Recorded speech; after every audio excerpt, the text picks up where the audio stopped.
Hello friends, வாங்க இன்னைக்கு பொட்டுக்கடலையை பயன்படுத்தி ரொம்பவும் ஈஸி அண்ட் சிம்பிளான ஒரு ஸ்நாக்ஸ் ரெசிபி தான் பார்க்க போகிறோம். இது ரொம்ப குழந்தைங்களுக்கு பிடிச்சமான ஒரு ரெசிபி. பொட்டுக்கடலை பால் பேடா செய்யலாமா? அதுக்கு நான் 1 கப் அளவுக்கு பொட்டுக்கடலை எடுத்திருக்கேன்.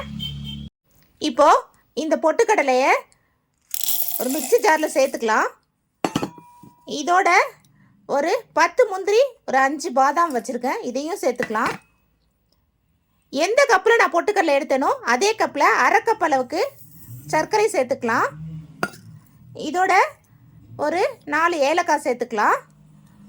சேர்த்து இதை ஃபைன் பவுடராக அரைச்சி எடுத்துக்கலாம். பொட்டுக்கடலை அரைச்சாச்சு.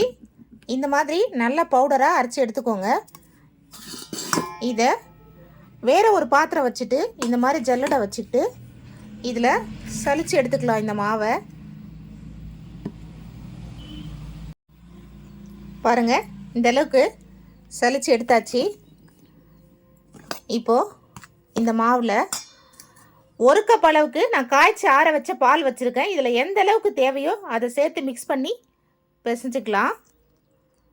இப்போதைக்கு ஒரு 1/4 கப் சேர்க்குறேன். இதோட நெய் சூடு பண்ணி வச்சுருக்கேன், ஒரு 1/4 கப் அளவுக்கு, அதையும் சேர்த்துக்கலாம். உங்களுக்கு எந்த அளவுக்கு நெய் தேவையோ அந்த அளவுக்கு சேர்த்துக்கோங்க. சேர்த்துட்டு இதை மிக்ஸ் பண்ணிக்கலாம். 1/4 கப்பு பாலே போதுமானதாக இருக்கும். மிக்ஸ் பண்ணி நல்லா பிசைஞ்சிக்கலாம். இந்த பதத்துக்கு பிசைஞ்சு எடுத்துக்கலாம். இப்போது கையில் கொஞ்சம் போல் நெய் அப்ளை பண்ணிவிட்டு 1/4 கப்பு பாலே போதுமானதாக இருந்துச்சுங்க. நீங்கள் 1/4 கப்பு அளவுக்கு மட்டும் பால் சேர்த்துக்கோங்க.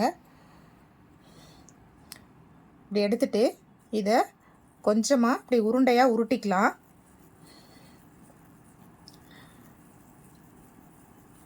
நல்லா இப்படி உருட்டிட்டு லைட்டாக கொஞ்சம் ப்ரெஸ் கொடுத்துட்டு இந்த கட்டை விரலை வச்சு இப்படி ப்ரெஸ் பண்ணிக்கலாம். பாருங்கள், எவ்வளோ சூப்பராக பொட்டுக்கடலை பேடா ரெடி ஆகிடுச்சு. பொட்டுக்கடலை பால் பேடா.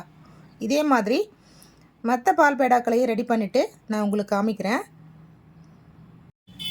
பாருங்கள் ஃப்ரெண்ட்ஸ், கமகமான நெய் வாசத்தோட அருமையான நம்ம பொட்டுக்கடலை பால் பேடா ரெடி ஆகிடுச்சு.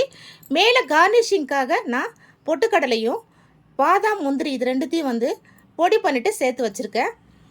இதே மாதிரி நீங்களும் ஒரு தடவை ட்ரை பண்ணி பாருங்கள். வீட்டில் இருக்கிற பொருட்களை வச்சு ரொம்ப சிம்பிளாக ஈஸியாக செய்யக்கூடிய ஒரு ஸ்நாக்ஸுங்க. இது ஹெல்த்தியானதும் கூட. இந்த ரெசிபி உங்களுக்கு பிடிச்சிருந்தா லைக் பண்ணுங்கள், ஷேர் பண்ணுங்கள். அப்படியே மறக்காமல் நம்ம சேனலையும் சப்ஸ்கிரைப் பண்ணிக்கோங்க. Thank you friends.